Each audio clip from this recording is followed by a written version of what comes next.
Olá pessoal, vamos à resolução da prova de Física do vestibular da URGS 2017.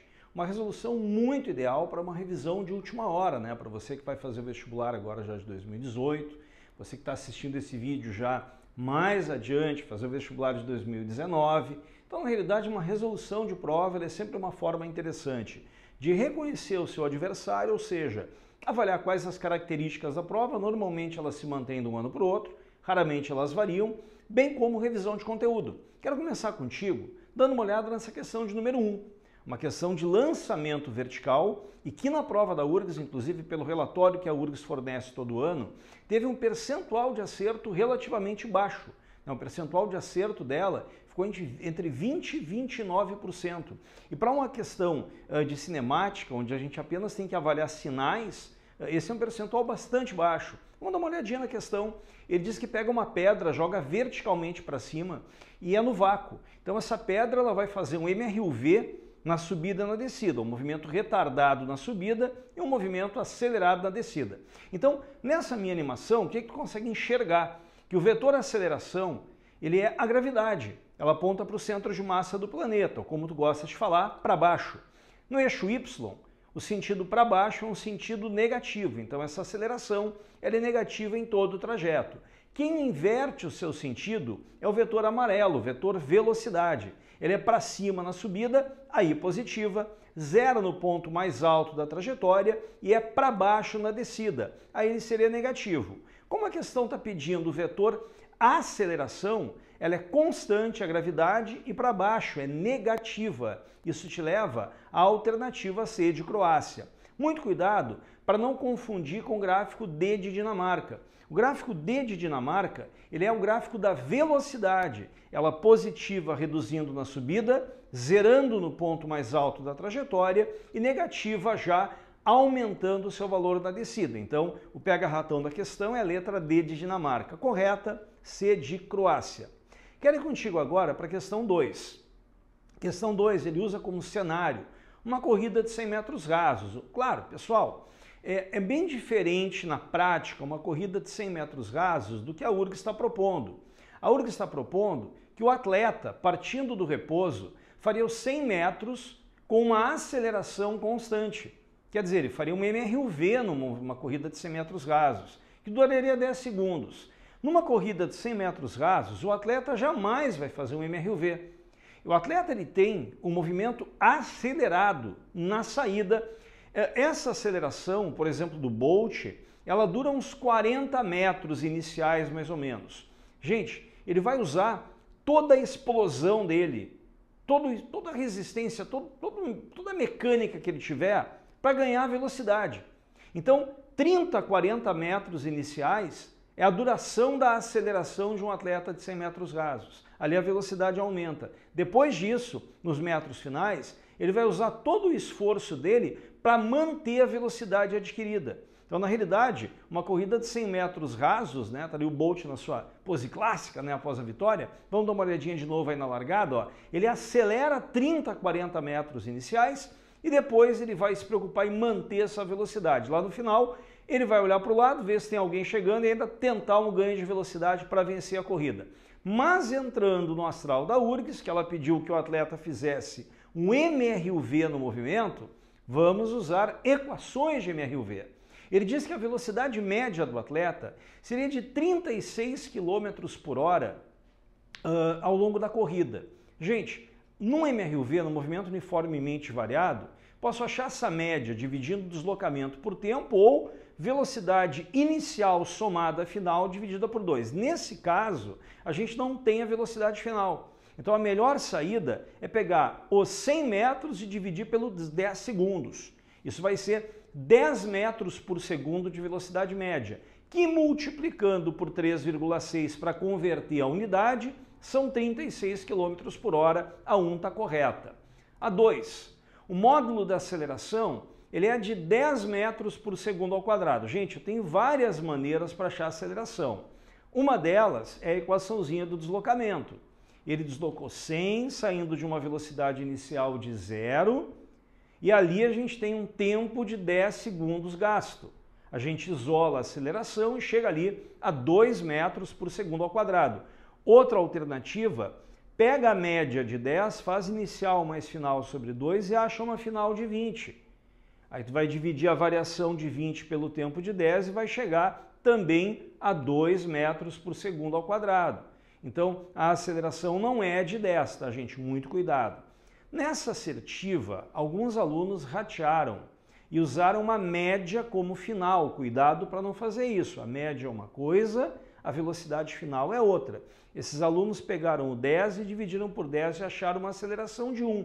Acertaram sem querer, porque a aceleração continua não dando 10. Terceira, a maior velocidade instantânea dele é 10. Gente, não precisa nem calcular. Porque se a média dele é 10, ele teve velocidades menores e maiores do que 10. Então, com certeza, a maior velocidade não foi 10. Por curiosidade, eu encontrei ali a velocidade final. Ó. Se ele sai do repouso, acelera com 2 durante 10 segundos, ele atinge uma final de 20 metros por segundo. Então, realmente, a maior velocidade é a final, que é 20. Uma questão de cálculozinho de MRUV aí na 2 da URGS, dando A de América. Terceira questão, essa aí a URGS já nos indicou no seu relatório um percentual de acerto já bem elevado, tá? A questão é simples, ele diz que tem uma força ali de 20 newtons, que supõe-se então sem nenhuma informação de atrito, né? Ser a resultante, está atuando num bloco que está em linha reta. Ele podia ter dito que é na horizontal, já que esse desenho fui eu que coloquei, não foi ele que deu, tá?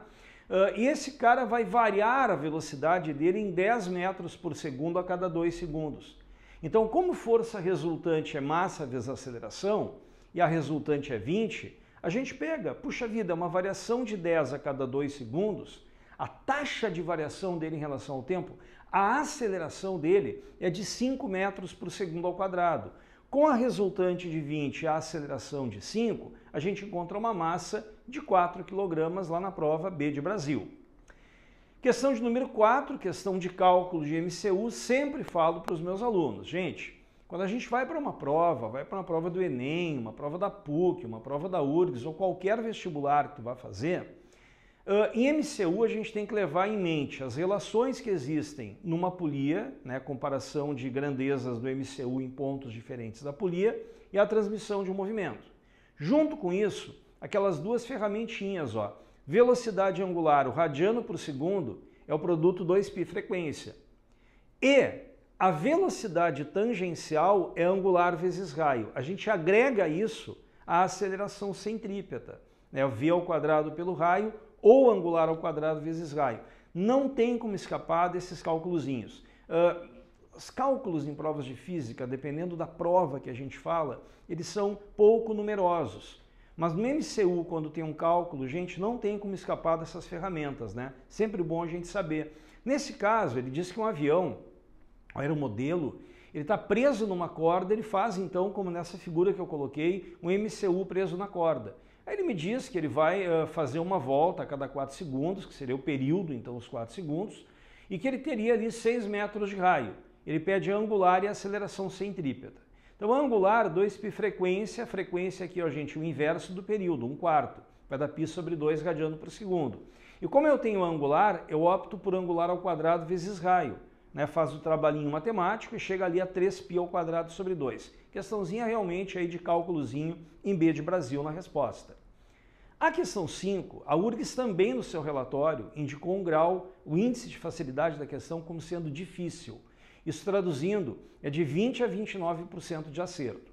Por que é tão pouca gente acertando a questão 5? Porque é uma questão de gravitação universal. E geralmente em escolas, quando não há tempo de todo o conteúdo ser dado, alguns conteúdos são abstraídos, né? E gravitação é um dos favoritos para ser cortado. Por quê?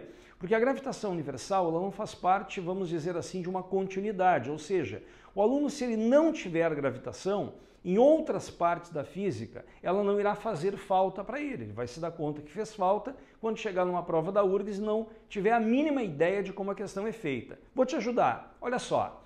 Ele fala que tu tem duas massas que estão numa distância dzão uma da outra. E que ele vai botar uma terceira massa no meio delas.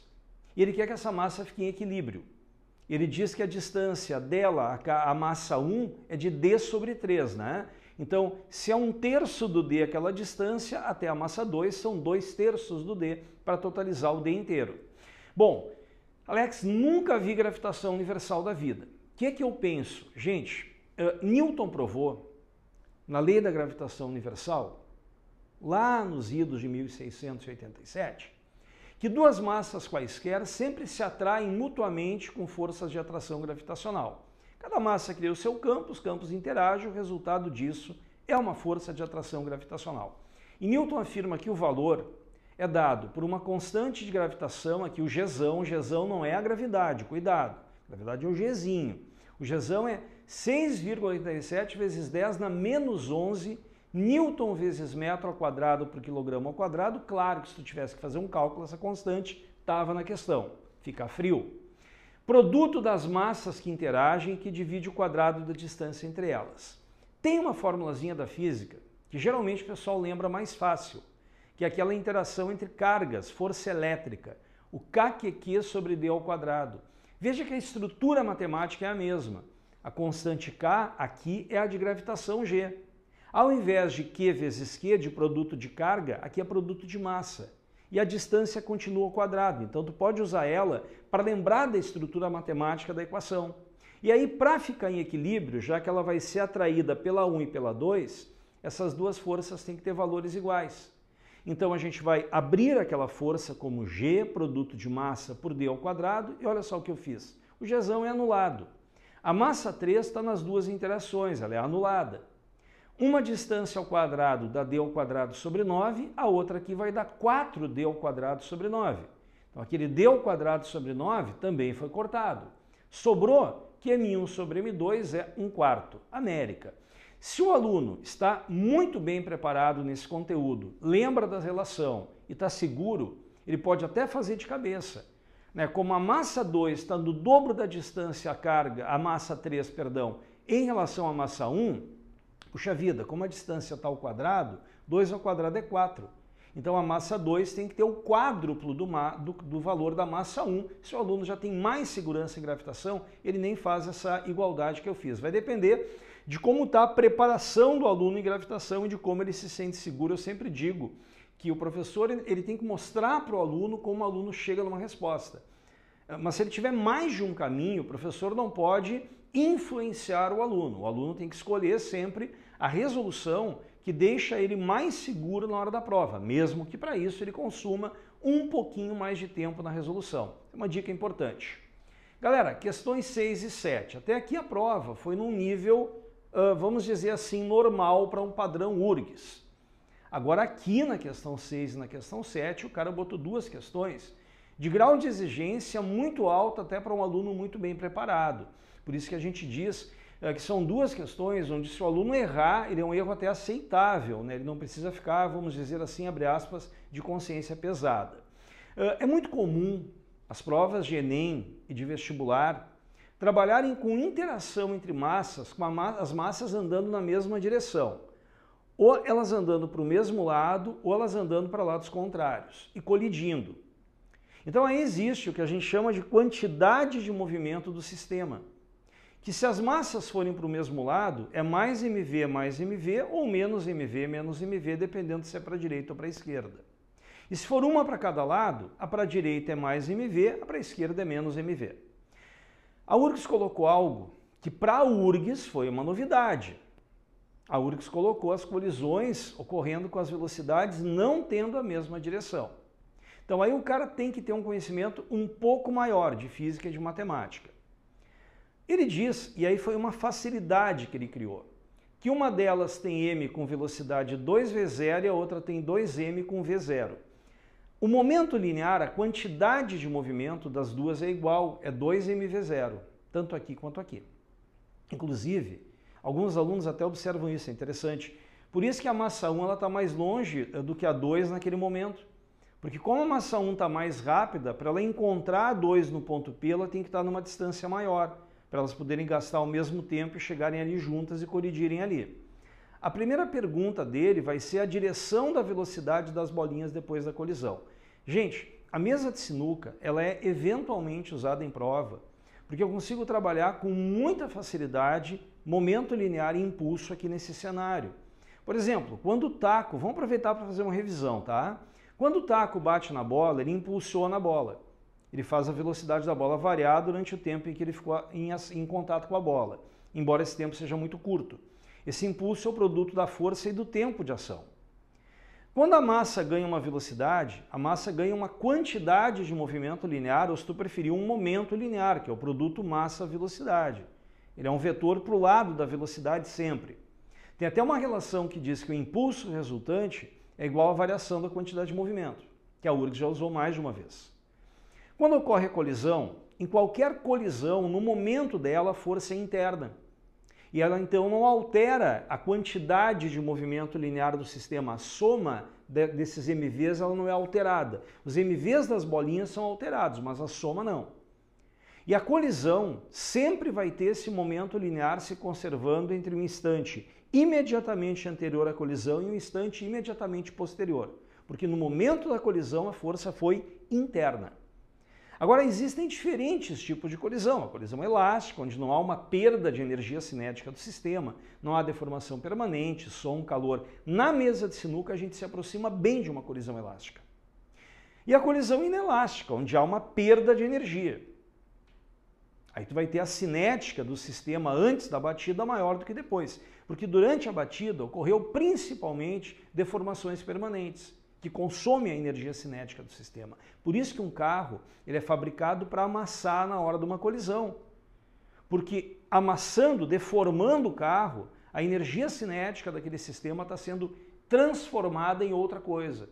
E ela não fica armazenada no sistema, gerando lesões no ocupante do carro.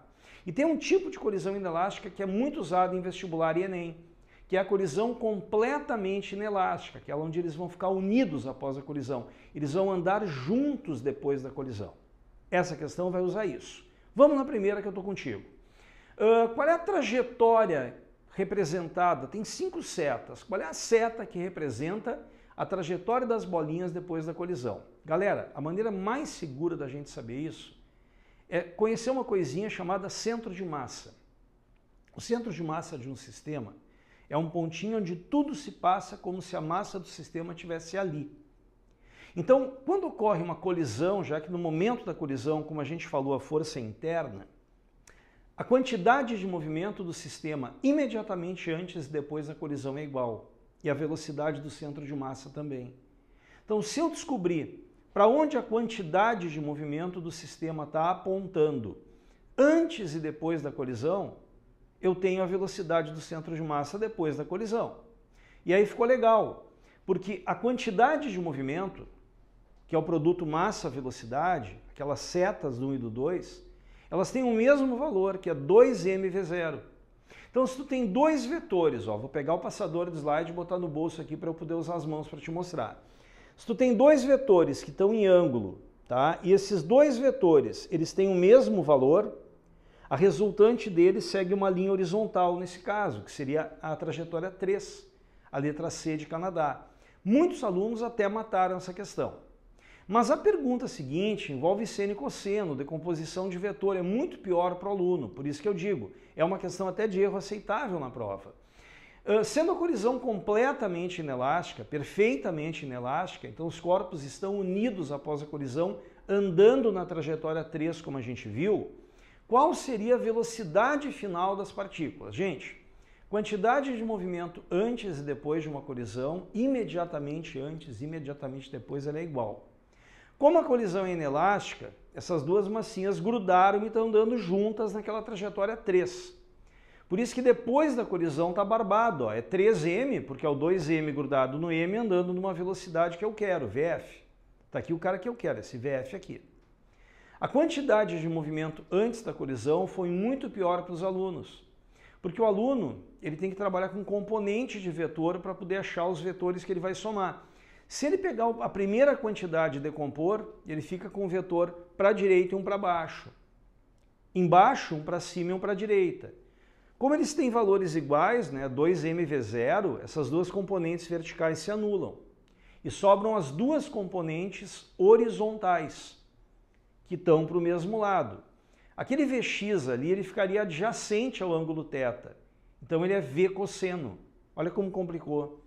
A quantidade de movimento da primeira é 2m V0, mas como eu quero a componente horizontal dela, cosseno de θ. E da segunda a mesma coisa, então fica 2 mais 2 que é 4. Aí tu corta, né? Corta o m e isola a velocidade final como 4/3 de V0 cosseno de θ. Muitos alunos consideraram essa questão mais difícil da prova e realmente o aluno tem que ter um conhecimento matemático, tem que ter um conhecimento de física. Olha só, olha o tempo que a gente levou, galera, fazendo elas, as 6 e as 7. A gente praticamente gastou o mesmo tempo que a gente gastou para fazer as 5 primeiras. Então daí tu consegue já ter uma noção de como elas realmente foram mais complicadas. Questões 8 e 9, bem legais, tá? Questão de trabalho, que é um lance que cai um monte em prova, trabalho e potência, fica esperto para a prova que está se aproximando. E também a gente falar uma questão que envolve trabalho total igual a variação de energia cinética. A gente tem que lembrar, quando a gente quer um trabalho, aquela fórmula força, deslocamento, cosseno do ângulo entre a força e o deslocamento, ela só pode ser usada se a força for constante. Que não é o caso dessa questão, galera. A força aí está variando, a força não é constante, a força está variando. E se eu quero o trabalho realizado na questão 8, nos metros, que são em 6 ali no gráfico, eu não posso fazer a fórmula, eu tenho que fazer a área, que nesse caso é a área de 2 triângulozinhos iguais, tá? De base 2 e altura 6. Então a gente fez ali, ó, 2 vezes base vezes altura sobre 2, dá 12 joules de trabalho. Letra B de Bélgica. E a questão 9 pede o valor da energia cinética em 2 metros e em 4 metros, que a gente tem que lembrar que o trabalho total é igual à variação da energia cinética. Então olha só, galera, de 0 a 2 o trabalho é um triângulo, base 2, altura 6 sobre 2. Energia cinética final menos a inicial, que era 0. Eu tenho 6. E aí, pessoal, como eu tive 6 de variação aqui, o outro triângulo é igual, também vai ter mais 6 de variação. Como eu já tenho 6, eu vou ficar com 12 joules, né? Letra E de Espanha. Aqui vem um puxãozinho de orelha, né, pessoal? Uma crítica para a prova da URGS. A URGS botou uma questão de hidrodinâmica. Hidrodinâmica não está no programa da prova. Inclusive tu que está acompanhando a nossa cobertura, super cobertura para o vestibular da URGS, tu vai ver que naquela tabelinha que a gente fornece de quantas questões caem de cada matéria, se tu somar, tu vai ver que tem 24 e não 25 questões na prova de 2017, porque essa não entra em nenhum grupo daqueles. Hidrodinâmica não cai na prova. Hidrodinâmica cai em alguns outros vestibulares, mas não cai na URGS, tá, gente? Então a URGS deveria ter anulado essa questão e não anulou. Puxão de orelha na URGS aí, não pode fazer isso. Alguns alunos acertaram a questão, porque lembraram que na praia, quando eles botam assim o dedo, né, o cara tá brincando com mangueira, né, dando banho no irmão menor, molhando criança, assim, né, e o cara bota o dedo na ponta da mangueira, a água vai mais longe. Quer dizer, o cara se ligou que se a área diminui, a velocidade aumenta. E por que isso acontece? Vou te mostrar numa animação. Vem comigo ali, ó. Existe uma coisa chamada vazão num conduto, que é o volume que passa numa seção transversal do conduto a cada segundo. E essa vazão, ela pode ser encontrada dividindo o volume de líquido que passou pela área ou multiplicando a área do conduto pela velocidade. Vamos por física, não por fórmula. A vazão no grosso e no fino tem que ser igual, né, gente? Porque a água não vem do além nem vai para o além. Se passa 10 litros por segundo aqui, tem que passar aqui também. Só que aonde a área é menor, para poder passar, olha como ela fica mais rápida, tá vendo ali? Ó? Olha a seta da velocidade lá. Na parte grossa ela vem lenta, e aí quando chegar na parte fina ela ficou mais rápida. Para tu ter o mesmo volume passando por segundo nos dois canos, onde ele é mais fino, tem que passar com mais velocidade essa água para que essa vazão seja igual. Então, na questão, ele pede a razão de velocidade V2 sobre V1. E V2 sobre V1 é 4, ou seja, V2 é o quádruplo de V1, porque segundo a questão, a área do 2 é 1/4. Mas eu repito, essa questão na URGS, ela deu de 20% a 29% de acerto. Porque, é claro, né, meus caras não viram isso. Acertou quem viu no colégio, quem estudou para algum outro lugar ou quem raciocinou um pouquinho. Mas eu achei uma sacanagem da URGS aí. Bom, aí vem nas questões de termo, né? 4 questões de termo bem legais, né? O bicho vai pegar mais adiante na elétrica. Aqui na termo tá bem de boa, olha só. Quando a gente fornece calor para uma substância, podem ocorrer diversas modificações de propriedades térmicas, claro. A variação de temperatura, mudança de estado, variação de energia interna, muitas coisas podem ocorrer. Ele fez assertivas, né? A primeira delas está dizendo que todos os materiais, quando são aquecidos, se expandem. Gente, a gente pode lembrar várias situações, eu vou lembrar a mais comum. Tá ligado na dilatação anômala da água? A água, quando é aquecida de 0 a 4 graus, ao invés de dilatar, ela contrai. A densidade dela, inclusive, aumenta. Então, é um exemplo de onde o material esquentou e não se expandiu, ele contraiu. Então, a 1 não está legal, não. 2. Temperatura de ebulição da água depende da pressão. Claro que sim, né, pessoal? Lembra da panela de pressão. Eu vou cozinhar mais rápido porque eu tenho água líquida a uma temperatura maior do que 100 graus. Por quê? Porque a pressão dentro da panela foi elevada acima de 1 atm. 2. Bem conceitual. A quantidade de calor a ser fornecida por unidade de massa para manter um corpo ebulindo, um líquido ebulindo, é denominado calor latente de vaporização. Corretíssimo. Vamos lembrar da água? 540 calorias por grama. Quer dizer, para cada grama de água ebulir, a gente precisa de 540 calorias fornecidas. Aí, no caso, Dinamarca é a correta que está pegando as assertivas 2 e 3. Gente, aí vem o presentinho da prova, né? O cara pediu o gráfico pressão-volume de uma isotérmica. É aquela curva famosíssima chamada isoterma.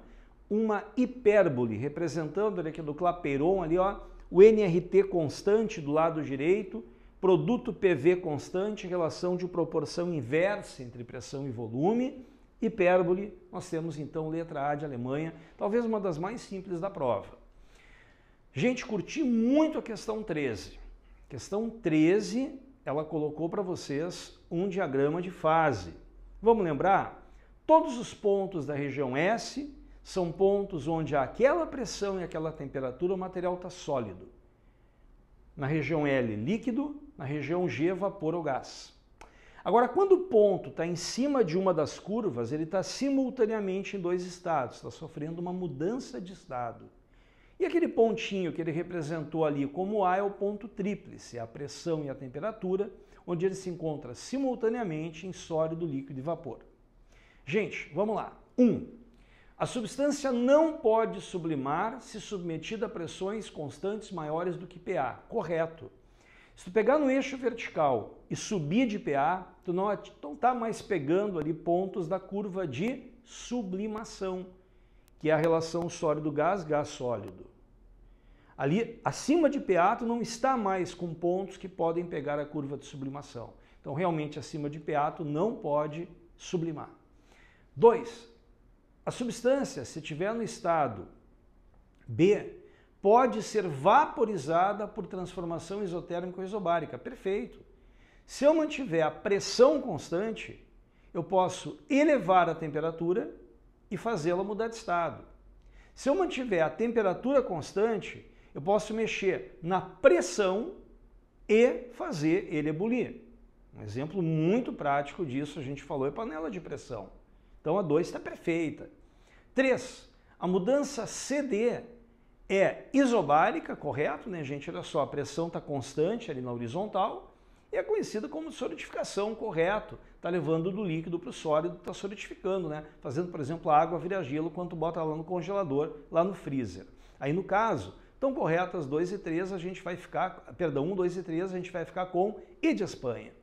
Gente, questão 14, questão de termodinâmica, a galera URGS já fez coisas bem piores do que isso, tá? Então, meio que agradece aí por ter rolado essa questão.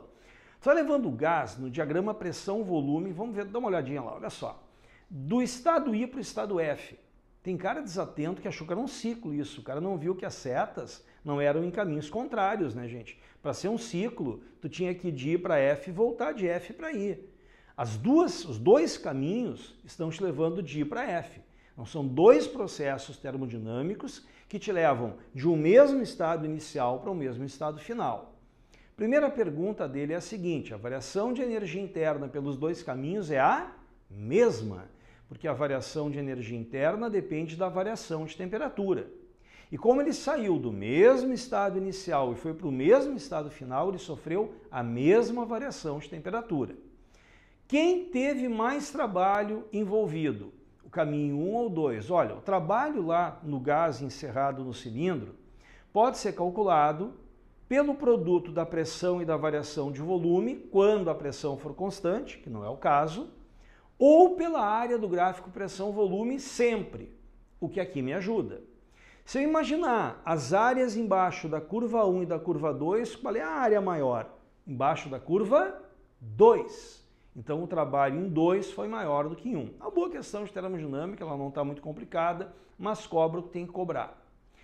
Galera, aqui na elétrica é que a coisa ficou um pouquinho pior, tá? Tem 4 questões de elétrica, uma de circuito, que tem cara que não é muito firme em circuito e pode se perder, tem que ficar ligado. Uma de eletrostática, qual foi a vantagem da eletrostática? A chata aqui é a 2.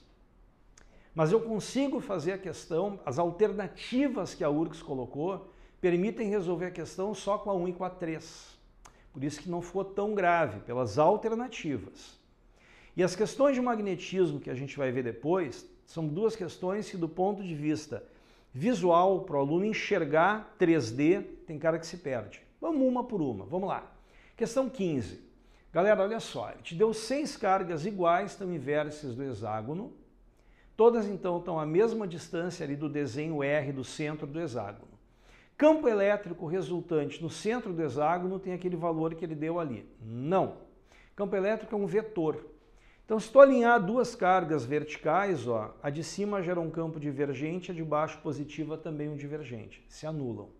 E as 2 inclinadas também, as 2 inclinadas aqui também. Tem 6 campos ali no meio e cada parzinho está se anulando. Então o campo é nulo, a 1 está errada. É muito importante saber que a 1 está errada para não precisar da 2 para acertar. Força resultante, eu vou direto para 3, tá? A 2 eu vou fazer por último. A força resultante sobre uma carga de prova colocada no centro do hexágono é nula. Corretíssimo. Para que serve o campo? Para achar a força, aquela relaçãozinha do FEC. A força é o campo elétrico vezes a carga. Então, se lá no centro o campo elétrico resultante é 0, quando eu botar uma carga lá, a força resultante também vai ser 0.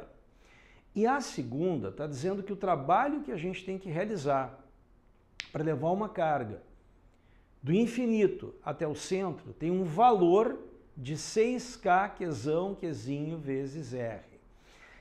Eu teria colocado aí para levar a carga com o mínimo trabalho possível ou com velocidade constante.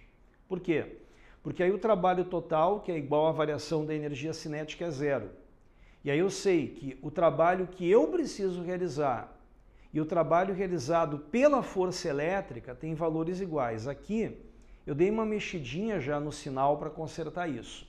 Galera, o potencial total aqui no meio do hexágono são 6 potenciais, 6 kQ sobre distância iguais. Então eu multipliquei, ó, 6K, a carga Q e a distância dela, o ponto que é R. O trabalho para levar de A para B é a DDP entre A e B.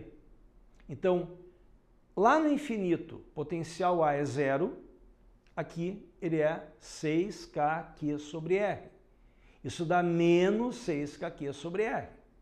O trabalho da elétrica é menos 6kQ sobre R vezes Qzinho. E o trabalho que eu preciso realizar é positivo, eu já botei ele aqui já com o sinalzinho ajeitado, para que a soma, supondo que a velocidade seja constante, seja 0. Por isso que é um trabalhinho ali de sinal positivo, tá? Então tá certa essa segunda, mas eu não precisaria dela pelas alternativas da prova. Com a 1 e a 3 eu mataria. Gente, questão de número 16, ele dá um circuitinho em paralelo, é um misto, mas é um paralelo. 2 resistores R estão em paralelo com um, que está em paralelo com mais 2. Ele quer a potência total dissipada no circuito. Olha, potência total, V total vezes I total, R total vezes I total ao quadrado, ou V total ao quadrado por R total, R equivalente. Eu vou por essa, porque eu não estou nem mexendo com corrente, tá? Vou direto por esse formato ali. A voltagem total é V, então já usamos o V aqui. E a resistência equivalente, cuidado agora, não vai te enrolar. O que eu fiz? Cara, Eu tenho dois R's lá em cima em paralelo com dois R's aqui embaixo. Eu pego esse 2R e divido por 2.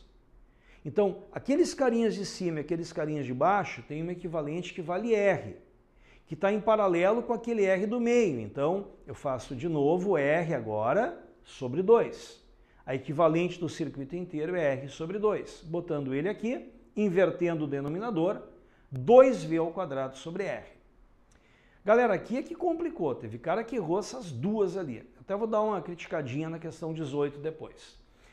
O cara está dizendo aqui que tem um canhão eletrônico que vai emitir elétrons. É muito importante isso, porque na hora da regra da mão, campo nos 4 dedos, velocidade ao polegar, palma, tapa com a palma se a carga é positiva, tapa com a face se ela é negativa. E a nossa carga é negativa, por isso que é super importante ver que é um elétron. Pessoal, atenção. A questão é visual. Tu tem primeiro em uma visão lateral. O elétron sai lá da esquerda e é jogado para uma tela na direita. A figura 2 é a tela vista de frente. Ó. Então, eu tô com o tubo aqui ó, na minha mão. Estou vendo primeiro de lado e depois eu vou ver ele de frente. Ó. Perfeito? E essa visão 3 é a visão que o cara tem vendo ele de frente. Galera, olha só, fiz um desenho para ti aqui com as setas. Ó. Tem um ímã que vem com o norte aqui de baixo. Olha, o campo magnético nasce no norte, então ali no ponto central ele é para cima. Eu não desenho ali para não acumular muita coisa no desenho. E o elétron está vindo lá do fundo, ó, ele foi jogado pelo canhão e ele vem vindo para o meu nariz.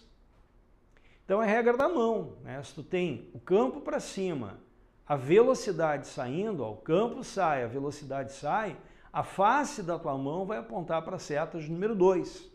Muito importante, então, lembrar que é a face da mão, porque é um elétron. Isso é B de Brasil. Isso é uma questão também que dá para dizer que é errável na prova, né? Se o cara se perder no desenho de boas. Bom, eu vou dar uma criticada aqui na questão de lei de Lenz de corrente induzida. Por quê? Porque tem duas espiras alinhadas e um cara olhando ali do lado esquerdo. E tem um ímã que vem vindo da espira 2 para 1. Olha, como ele se afasta da 2, o fluxo de indução dentro dela cai. Como ele se aproxima da 1, o fluxo de indução dentro dela aumenta. Então, tu tem corrente induzida nas duas espiras, porque tu está variando o fluxo nas duas. O que ele quer saber é do ponto de vista do observador, qual o sentido da corrente induzida nas duas espiras. Olha, do jeito que está desenhado, está vendo que tem um eixo ali, né? Ele não pintou de branco para o aluno enxergar direitinho aonde é a frente e aonde é atrás da espira para aquele observador. Eu fiz isso, olha só. Eu vou mudar o desenho, tá? Esse é o desenho da URGS e esse é o desenho que eu fiz. Ficou bem melhor de ver que essa parte aqui é a face que está frontal ao cara e essa parte ali de baixo também é a face que está frontal ao cara. Então, isso é o que a URGS deu, isso é o que eu fiz. Ficou bem melhor de enxergar o eixo, por onde ele entra, por onde ele sai, para ver onde é atrás, onde é a frente. O que a lei de Lenz afirma? Que a causa e o efeito da corrente induzida sempre estão em oposição. Claro, tu pode ver, se o fluxo aumenta, a corrente induzida vai criar um campo que tende a enfraquecê-lo. Se o fluxo reduz, a corrente induzida vai criar um campo que tende a fortalecê-lo. Mas tu tem aquelas outras leituras para a lei de Lenz, para causa e efeito em oposição, tanto que alguns professores dizem que ela é a lei dos contras. É bem legal falar isso, que o aluno lembra bem que é causa e efeito em oposição. Quando a gente trabalha com ímã e espira, a gente pode ter a seguinte leitura. Se a causa da corrente induzida é o ímã se afastando da espira, o que é algo oposto ao afastamento? Uma aproximação. A espira aproxima do ímã, tem uma força atrativa entre a face da espira e o ímã. Se a causa da corrente induzida, vamos aproveitar para revisar a matéria aí, galera. Se a causa da corrente induzida é o ímã se aproximando da espira, o que é oposto a uma aproximação? Afastamento. A espira se afasta, tem uma força repulsiva. Vamos lá então, vamos no desenho. Vamos começar pela mais fácil, pela espira 2. Se o ímã se afasta da 2, tu até pode desenhar se tu tiver com a prova aí, tá? Se o ímã se afasta da 2, a 2 se aproxima do ímã. Faz uma setinha com ela se aproximando. Pô, se ela está se aproximando, tem uma atração entre eles. Se tem um polo sul voltado para a face 2, tem que formar na face 2 um norte, para ter uma atração. E um norte, ó, um N de norte, me indica um sentido anti-horário da corrente. O problema é a espira 1, onde a causa é o ímã que aproxima. O que é oposto a uma aproximação? Um afastamento. Olha o problema agora que dá o problema. Cara, se ela está afastando, ela está sendo repelida. Se ela está sendo repelida e tu tem um norte ali, na face que está de frente para o ímã formou um norte. Mas galera, a espira é que nem a minha mão, ó, tem duas faces. E se na face que está de frente para o cara tem um norte, na face que está de frente para mim tem um sul. Então na face ali frontal ao cara tem um S de sul, e o S de sul indica corrente horária. Essa questão alguns alunos também disseram assim, Alex, eu achei ela bem complicada e eu, olha, errei ela na prova, e a gente pode dizer que é um erro até aceitável também. Os erros aceitáveis, né? Aquelas duas do momento linear, da colisão das bolas de sinuca, a 10 por questão fora do programa da prova, e essas duas de magnetismo. A gente considera 5 das 25 que tiveram ali uma dificuldade para o aluno um pouco maior. Não pode dizer para o aluno, ah, vai lá, gabarita. Galera, tem cara que gabarita a prova? Sim, são muito poucos. Muito poucos. Às vezes nenhum. Eu não estou falando só de física. Para passar não tem que gabaritar. Para passar tem que pontuar. E pontuação é acerto, média e desvio padrão. Por isso que eu sempre digo, ó, antes de ir para a URGS fazer o vestibular, vai lá no site da Coperce, vê qual é a pontuação do teu curso, do último cara que entrou, e vai lá nos histogramas das provas e vê quantos acertos em cada matéria no último ano bateram aquela pontuação. Porque aí tu vai para a prova já tendo uma ideia de quantos acertos tu tem que fazer. Porque tem muita gente, a maioria dos caras que faz a prova, gente, e a gente poderia falar de Enem, que é outra metodologia de avaliação, mas vamos falar de URGS. Aqui é média harmônica. Tem muito cara que... Qual é a matéria que foi melhor no vestibular? O cara, eu fui na matéria X. Por quê? Porque eu acertei tantas. Ele provou para ti que ele não entende patavinas de vestibular da URGS. A prova que tu vai melhor é a prova que tu mais pontua. E pontuação é média, acerto e desvio padrão.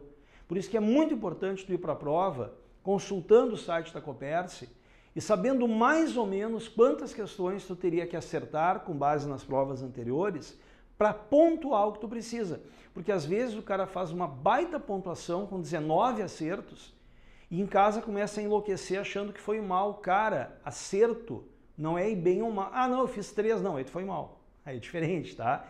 Mas assim, ó, eu fiz, meu, tem cara que passa. Eu fiquei sabendo de gente que passou em medicina na URGS com 14 acertos em física. Cara, deu uma pontuação, não foi tão baixa, porque a média da física é baixo, mas o cara teve uma pontuação e compôs lá uma harmônica que ele passou. Por isso que tu nunca pode, assim, corrigir a prova e dizer, ah, fiz 18, 17, me ferrei, nem vou no outro dia, ou ir desestimulado. Porque, cara, às vezes, 17, 18, tá te dando 700 e tantos pontos. Na minha opinião, o ideal é o cara nem corrigir a prova, tô sendo super sincero contigo, tá? Então a gente parou um pouco aqui a correção, até para tu descansar um pouquinho, né?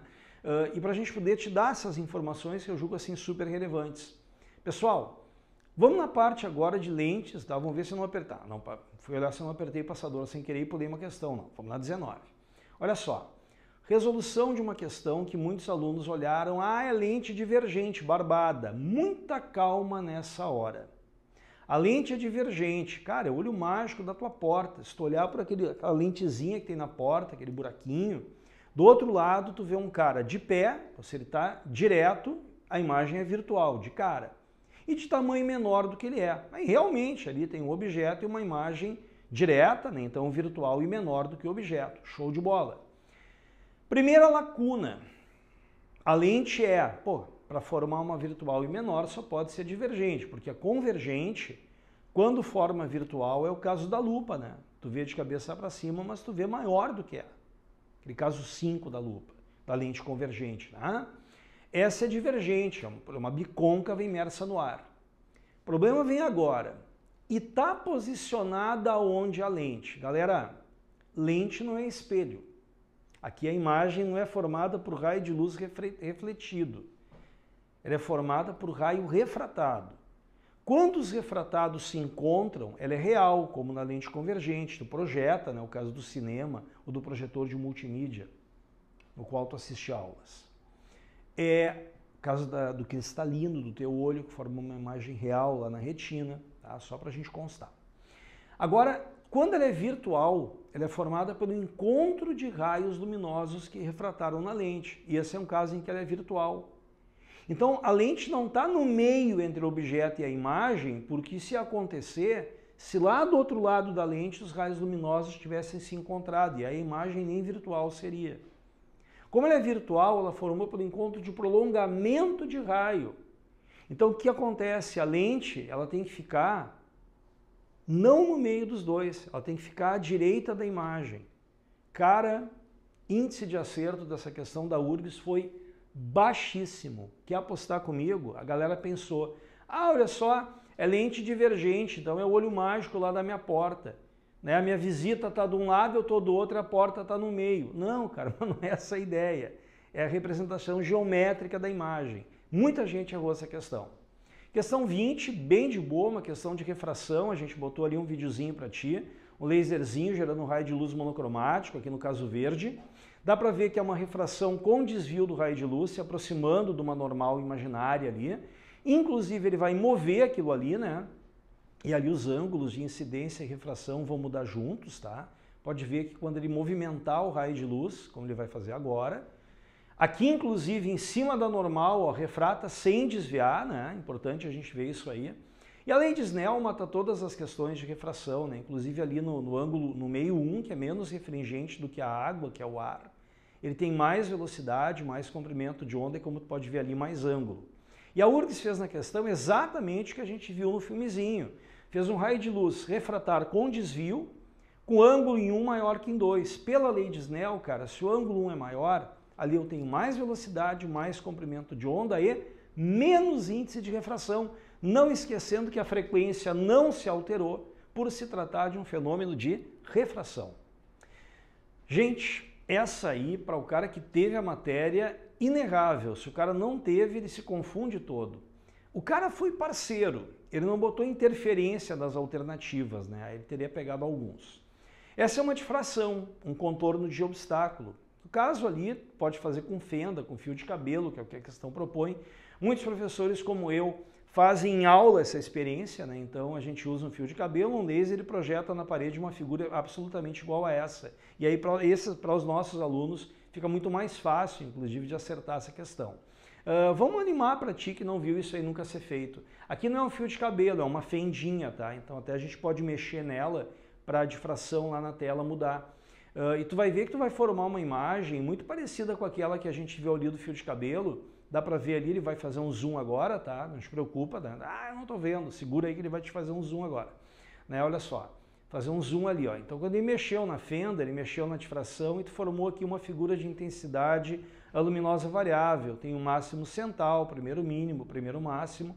Então o que está acontecendo ali no fio de cabelo é isso aí, é uma figura clássica de contorno de obstáculo, de difração na letra A de Alemanha. Cara, aqui são dois extremos. Quem vê essa matéria normalmente acerta rapidão e quem não vê fica muito em dúvida sobre qual fenômeno está sendo formado ali. Questãozinha de diapasão, de acústica, né? Tá ali o nosso martelinho batendo no diapasão, gerando ondas sonoras, né? A partir da vibração do diapasão. E 3 diapasões com as suas frequências naturais de vibração fornecidas. Assertiva 1, a onda sonora de maior período é produzida pelo diapasão D3, né? Vamos aproximar aqui para ver se é o D3. D1, tá? Estamos no teleprompter ali. D1, estava bem pequenininhozinho ali. Gente, período e frequência são inversos. Então, o maior período é produzido pelo diapasão que vibra com menor frequência. E aí, no caso, realmente é o 1. As ondas produzidas pelos 3 diapasões têm a mesma velocidade. Galera, fundamental. A velocidade com que uma onda se propaga depende do meio em que ela se propaga. Como os 3 diapasões estão no mesmo ar, no mesmo local, eles propagam as suas ondas sonoras no mesmo meio, que define para eles mesma velocidade de propagação das ondas por ele produzidas. Terceiro, som mais grave é o do diapasão 3. Não. A altura do som, os 3 As juntos. alta frequência, som agudo, som alto. Esse é o diapasão 3. O mais grave, o de menor frequência, é o diapasão 1. Estão corretas, então, 1 e 2 em D de Dinamarca. E aí a gente chega no finalzinho da prova, clássico da URGS, as 3 últimas questões de física moderna. Primeira, super boa questão de meia-vida. Ele está falando que o carbono 14 é utilizado para datar objetos achados e encontrados em sítios arqueológicos. Ele diz que tem um decaimento de meia-vida de 5.730 anos, que inicialmente ele tem ali 10 partes por bilhão de concentração de massa, e que quando ele foi retirado de um sítio arqueológico, se verificou 0,625, qual é a idade desse objeto. Gente, tu simplesmente vai fazendo meias vidas a partir de 10 até chegar em 0,625. Uma meia-vida vai de 10 para 5, mais uma de 5 para 2,5, mais uma de 2,5 para 1,25 e a última vai de 1,25 para 0,625. Foram 4 meias-vidas. As 5.730, cada uma, são 22.920 anos. Boa questão, gostei dela. Aqui, questãozinha de efeito fotoelétrico de cálculo. Acho que poderia ter feito algo mais criativo, porém, faz parte. Gente, ele dá a velocidade da luz no ar, no vácuo, perdão, e no ar ela é de aproximadamente o mesmo valor. A constante de Planck pede a frequência da radiação e a energia do fóton dela. Gente, V lambda F, 3×10⁸ de velocidade. Ah, o cara foi muito brother. O cara te falou que o nano é 10⁻⁹ e ainda já converteu para ti para 600 × 10⁻⁹. Isso dá uma frequência de 5 × 10⁻14.